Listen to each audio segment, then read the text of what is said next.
नमस्कार, मैं Sangeeta from learn hub, the learning platform जहां आप पढ़ सकते हैं math science SST absolutely free at learnhub.com।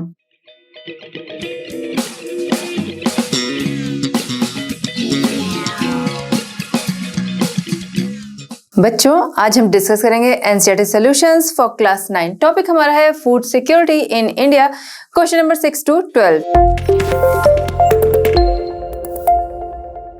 चलिए बच्चों, हमारा आज का वीडियो स्टार्ट करते हैं। क्वेश्चन नंबर 6 है, What happens to the supply of food when there is a disaster or a calamity? ठीक है, यहाँ पर क्या है कि आपको बताना है डिजास्टर या क्लैमिटी की अगर कंडीशन होती है तो फूड सप्लाई पर क्या प्रभाव उसका पड़ता है, इफेक्ट पड़ता है।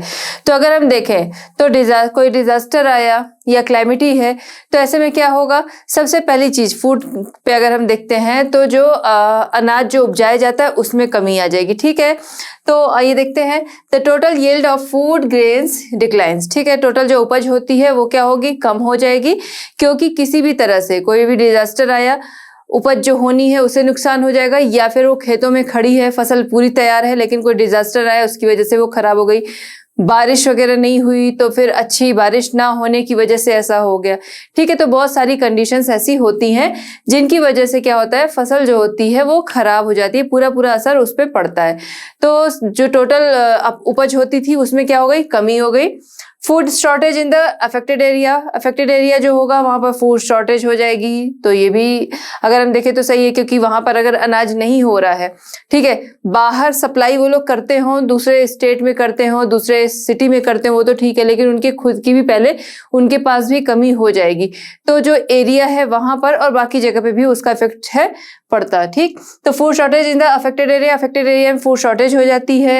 Increase in price due to shortage of food की शॉर्टेज हो गई तो ऐसे में क्या होगा कि जो प्राइस है वो भी इंक्रीज हो जाएंगे। ऐसा हमने देखा है अक्सर, कभी पल्स है, कभी ऑयल है, ये सब क्या होता है कि कहते हैं कि इस साल उपज अच्छी नहीं हुई है, इस बार फसल अच्छी नहीं हुई है, तो इस वजह से इनके जो रेट हैं वो इंक्रीज हो गए हैं। तो वही यहाँ पे भी है कि कोई डिजास्टर या क्लैमिटी अगर है तो उसकी वजह से क्या होगा कि उपज जो है वो अच्छी नहीं होगी, ग्रेन्स वगैरह जितने होते थे उस तरह नहीं होंगे, कम होंगे, तो उसकी वजह से क्या होगा, कमी आ जाएगी, शॉर्टेज हो जाएगी। उस शॉर्टेज की वजह से क्या होगा, प्राइस जो रहेंगे वो इंक्रीज हो जाएंगे। Inability of some of buy high priced food items.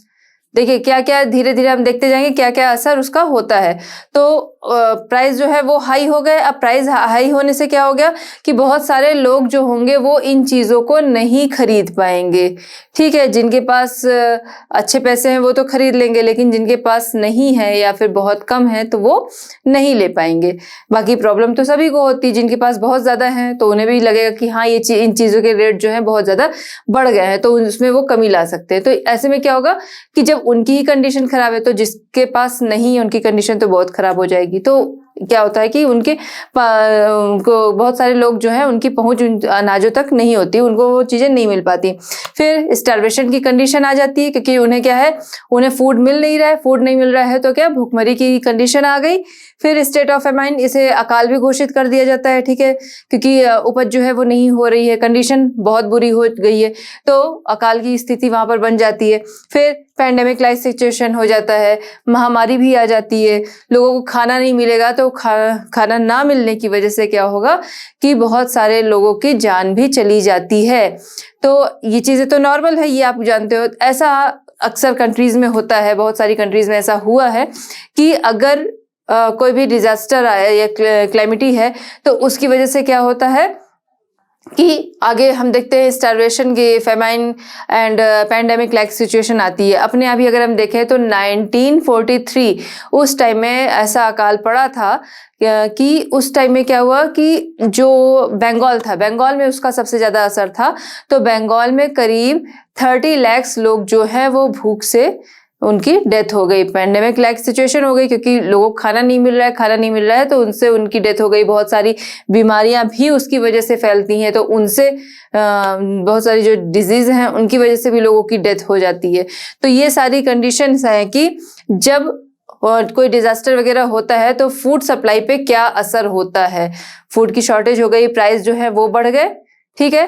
फिर उसकी वजह से क्या हुआ, भुखमरी की कंडीशन आ गई। ये सब होते होते लास्ट में हम देखते हैं पेंडेमिक लाइक सिचुएशन हो जाती है, महामारी वो फैल जाती है कि वो बिना खाए तो लोगों की मौत हो रही है, उसके अलावा डिजीज हो जाती है और वो एक दूसरे तक भी फैलती रहती है। ठीक है, तो ये हमने देख लिया क्या कि डिजास्टर या क्लाइमेटी की वजह से फूड सप्लाई पे क्या असर होता है। चलिए बच्चों देखते हैं क्वेश्चन नंबर 7। क्वेश्चन नंबर 7 हमारा है differentiate between seasonal hunger and chronic hunger. ठीक है, डिफरेंशिएट करना है क्या, chronic hunger and seasonal hunger. ठीक है, सबसे पहले बात करेंगे हम लोग seasonal hunger. Seasonal hunger season के अकॉर्डिंग होता है, जैसा कि नाम से ही समझ में आ रहा है। अगर हम रूरल एरियाज में देखेंगे तो जो एग्रीकल्चर से जुड़े हुए लोग हैं कि कोई खेती है, कोई उपज है, वो कोई ग्रेन है, उसे उपजाने का अभी समय है लेकिन बाद में नहीं होगा। ठीक है, तो जिस समय उसके सीड्स डालने हैं, फिर आगे फर्टिलाइजर है, पेस्टिसाइड है, इरिगेशन है, उसकी कटाई है, ये सारे टाइम में क्या है, वो पर्सन तो बिजी है जो इसमें लगा हुआ है। लेकिन इसके बाद जब इस ग्रेन का या फिर इस फसल का जब टाइम नहीं है, तब क्या होगा, वो पर्सन क्या होगा, खाली होगा। तो इस कंडीशन को क्या कहते हैं, इस कंडीशन को कहते हैं सीजनल हंगर, क्योंकि उस समय उसे काम नहीं मिला, उसके पास काम नहीं, तो सोर्स ऑफ इनकम जो है वो उसका बंद हो गया। तो ये क्या है, सीजनल हंगर। रूरल एरियाज में हमने देखा।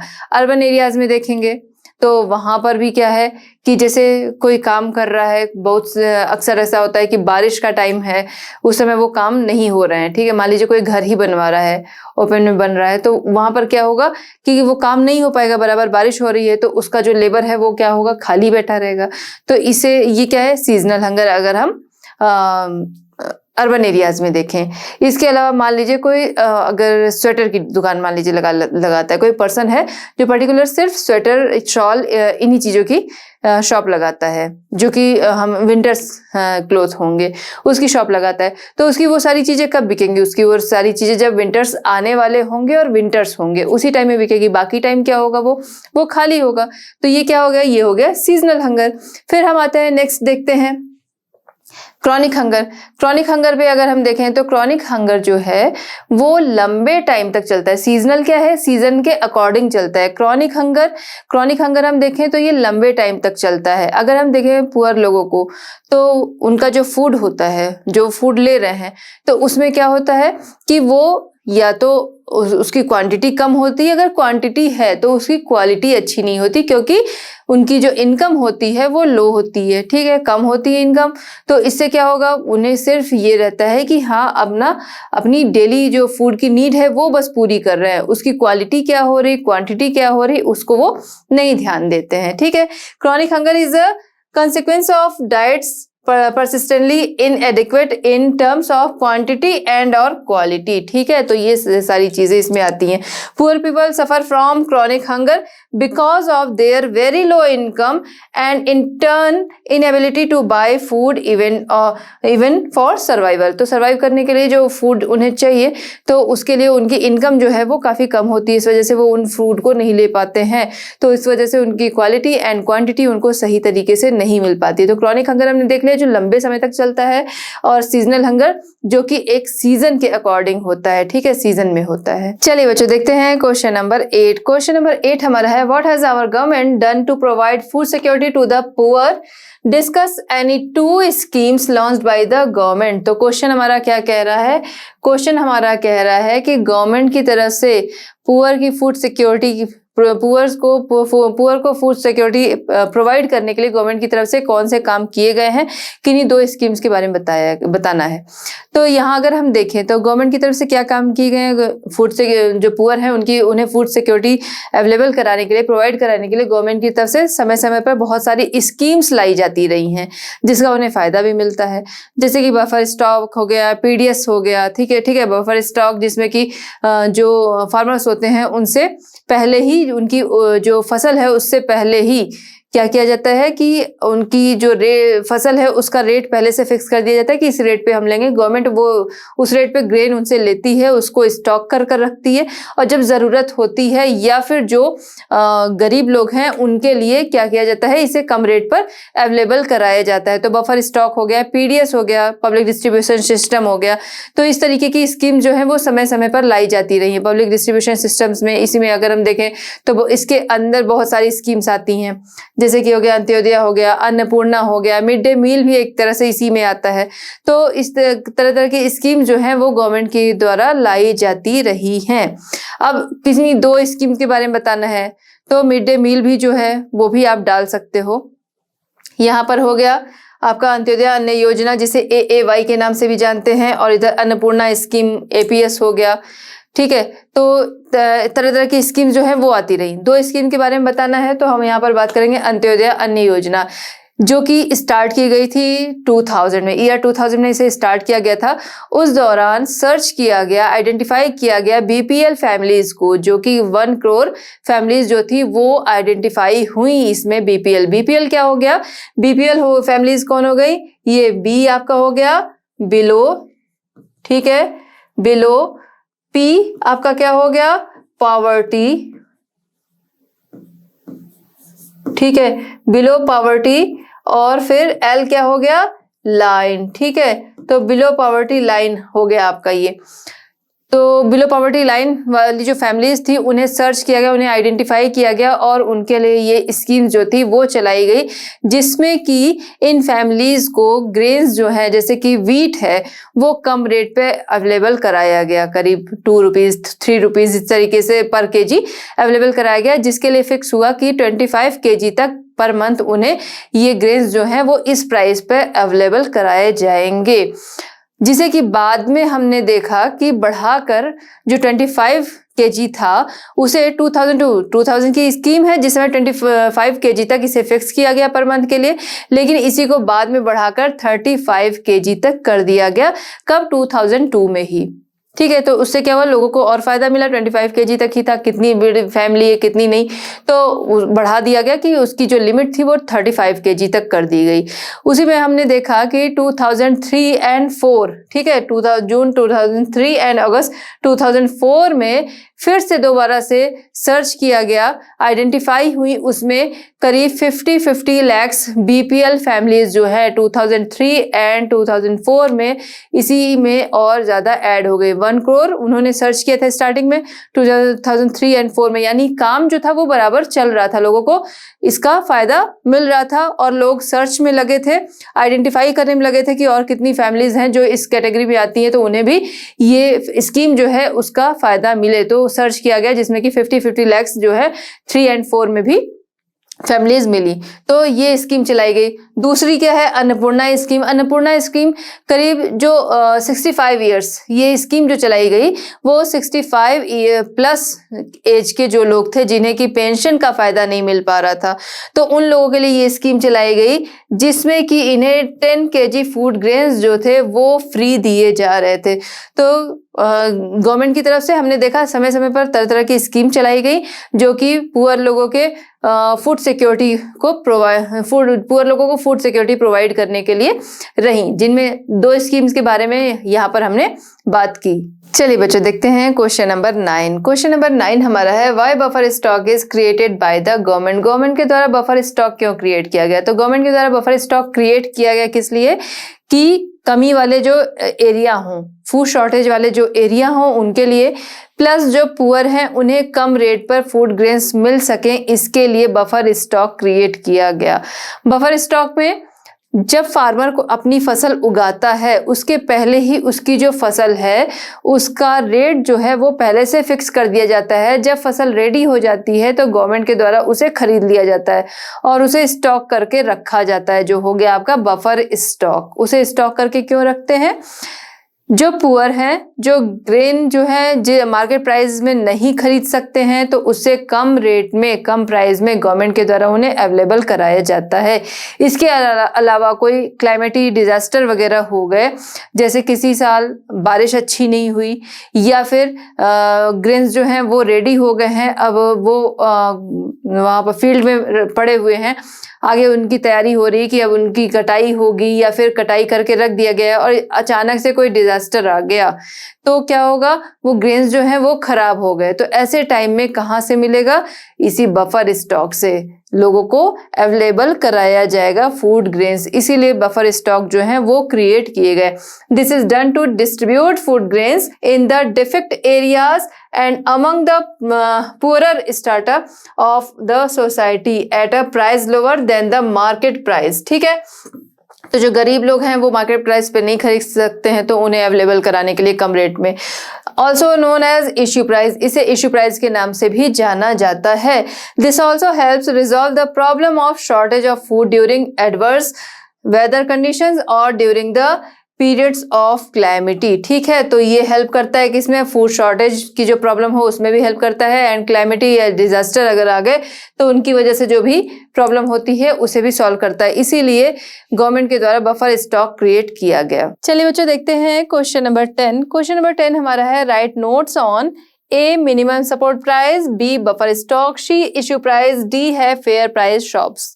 क्वेश्चन हमारा क्या कह रहा है, नोट्स लिखने हैं आपको, कुछ टॉपिक्स दिए गए हैं, उस पे टॉपिक्स हमने देख लिए क्या क्या है। सबसे पहले हम बात करेंगे ए यानी कि मिनिमम सपोर्ट प्राइस। ठीक है, इस पे बात करेंगे। मिनिमम सपोर्ट प्राइस क्या है, तो फूड कॉर्पोरेशन ऑफ इंडिया यानी कि FCI के द्वारा जिन स्टेट्स में व्हीट एंड राइस की उपज ज्यादा होती है, वहां पर उपज से पहले ही, यानी कि बुआई से पहले ही कह सकते हैं, उसको बोने से पहले ही क्या किया जाता है, उसकी कीमत लगा दी जाती है। मतलब उसकी वैल्यू जो होती है कि उसका जो रेट होता है वो फिक्स कर दिया जाता है कि इतने रेट पे FCI उनसे ये चीजें खरीदेगी, ये ग्रेन्स जो है वो खरीदेगी।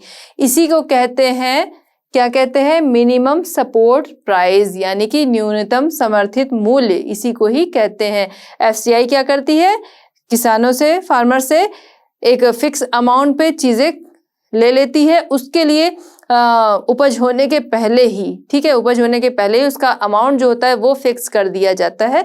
इसीलिए उसको कहते हैं मिनिमम सपोर्ट प्राइस, क्योंकि उस प्राइस पे उस चीज को फिक्स कर दिया जाता है कि FCI के द्वारा ये चीजें जो हैं वो बाद में खरीद ली जाएंगी।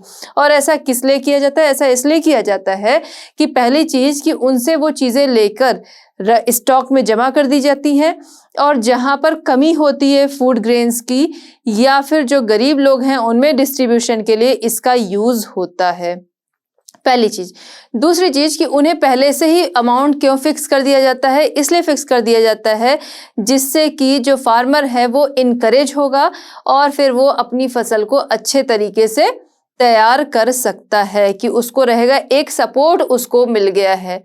ठीक है, फाइनेंशियल एक सपोर्ट उसको मिल गया है, अब वो अनाज जो है वो उपजा सकता है, मतलब वो अब उस चीज की खेती कर सकता है, तो उसे सपोर्ट मिल गया।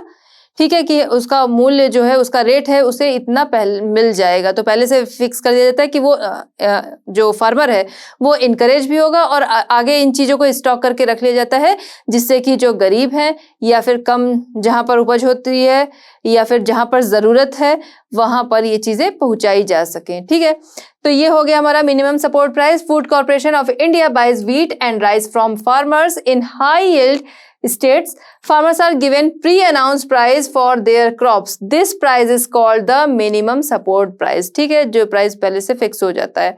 नेक्स्ट हमारा है बफर स्टॉक। बफर स्टॉक क्या है, तो ये जो व्हीट एंड राइस का रेट जो है पहले से फिक्स कर दिया जाता है, फिर ये फसल जब रेडी होती है उसे वहां से लिया जाता है, ले जाकर किसी जगह पे स्टॉक किया जाता है, स्टोर किया जाता है उसे।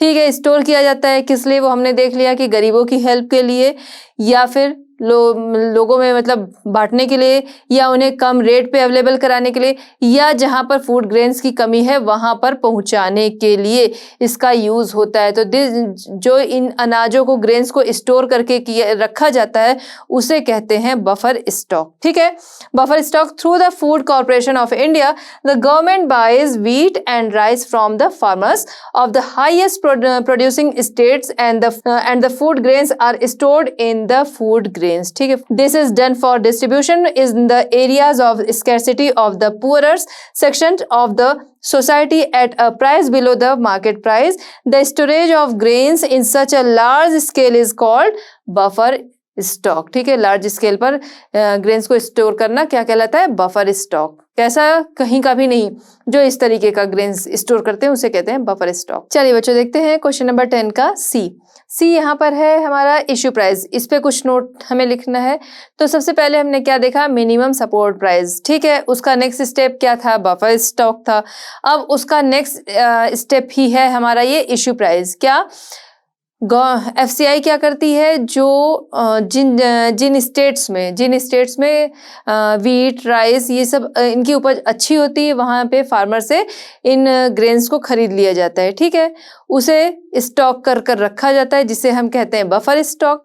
अब उसका नेक्स्ट स्टॉप है, इन चीज़ों को क्यों खरीदा जा रहा है? इन चीज़ों को इसलिए खरीदते हैं कि जो पुअर लोग हैं, जो गरीब हैं, उन्हें कम कीमत पर ये चीज़ें अवेलेबल कराई जा सके। तो जो कम कीमत पे लोगों को अवेलेबल कराया जाता है, तो जो वो प्राइस है जिस पे कि गरीबों को ये ग्रेन्स अवेलेबल कराए जाते हैं, उस प्राइस को कहते हैं इशू प्राइस। ठीक है, आइए देखते हैं issue price. In order to encourage the production of crops the government announces the minimum support price before sowing the purchase grain are kept in the buffer stock. This is done for the defect area and poor distribution and this price is called the issue price. ठीक है, तो ये चीजें किस लिए किया जाता है कि जो फार्मर्स होते हैं उनसे चीज़ें खरीदी जाती हैं, उनकी जो ग्रेन्स होते हैं उनकी कीमत जो है पहले ही बता दी जाती है, फिर उनसे लिया जाता है, स्टॉक किया जाता है, फिर वो गरीबों में उसे गरीबों को कम रेंज में दिया जाता है। ठीक है, कम अमाउंट में उसे बेचा जाता है और वही कहलाता है इशू प्राइस। ठीक है, आपको समझ में आ गया होगा। नेक्स्ट हम आते हैं डी हमारा है fair price shops. Fair price shops जिसे कि हम रेशन शॉप्स के नाम से भी जानते हैं।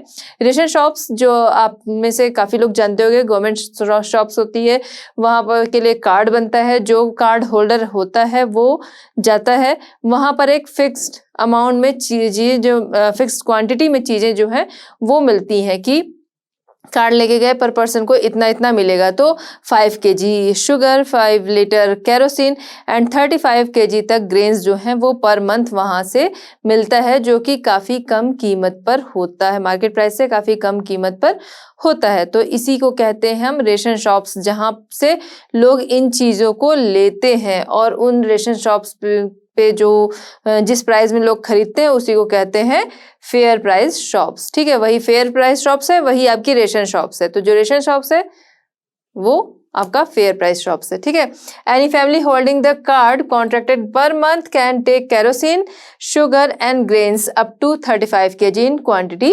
These goods are sold to people at fair price shops at a price less than the market price.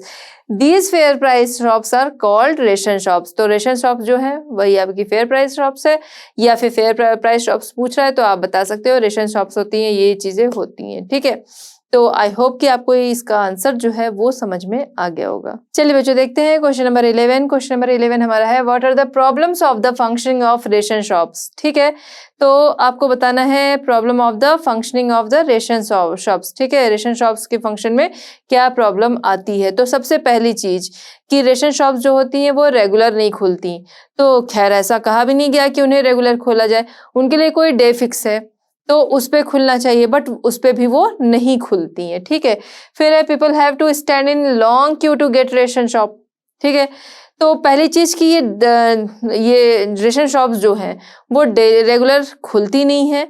अब इनको वीक में या मंथ में 1 टाइम या फिर 2 टाइम खोलने के लिए अगर कहा भी जाता है तो वो उस टाइम पे नहीं खुल रही। एक तो इन पे भीड़ बहुत ज़्यादा होती है, बहुत सारे लोगों के कार्ड्स बने होते हैं, सभी जाते हैं, रेगुलर खुलती नहीं है, तो इस वजह से वहाँ पर क्राउड जो होता है वो बहुत ही ज़्यादा हो जाता है।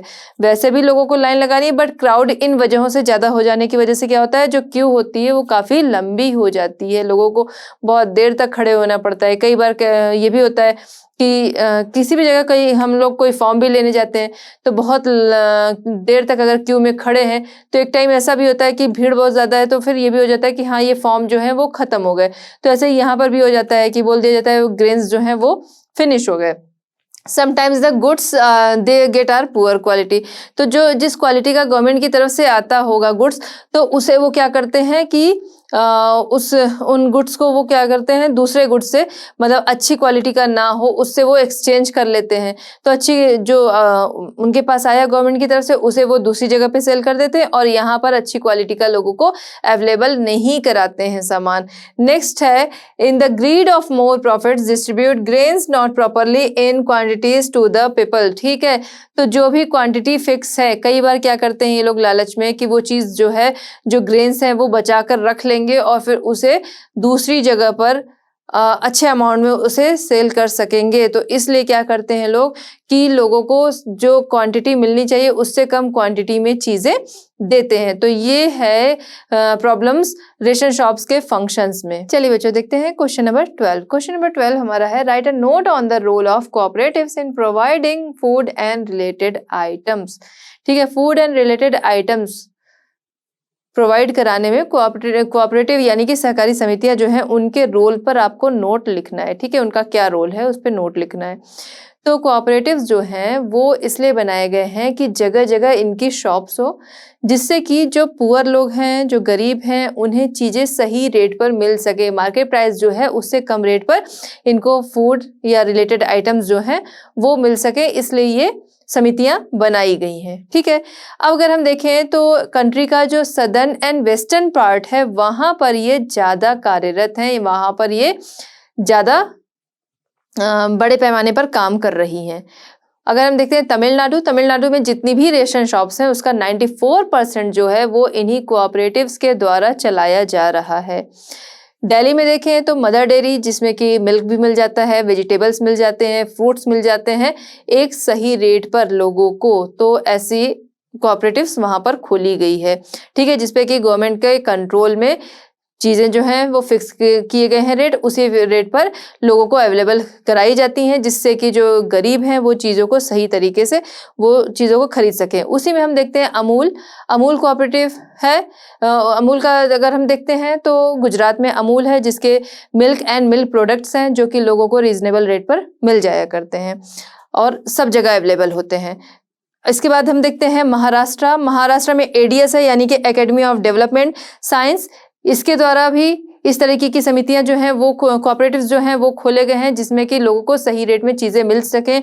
और जो एडीएस है इससे बहुत सारे जो प्राइवेट शॉप्स हैं वो भी इससे जुड़ रही हैं, जिससे कि लोगों को सही रेट पर चीज़ें अवेलेबल कराई जा सके। तो कोऑपरेटिव्स के रोल हमने देख लिए। उनके रोल क्या है कि शॉप्स खुलवाना, गवर्नमेंट के द्वारा शॉप्स खुलवाना जहाँ पर कि लोगों को सही रेट में चीज़ें मिल सकें।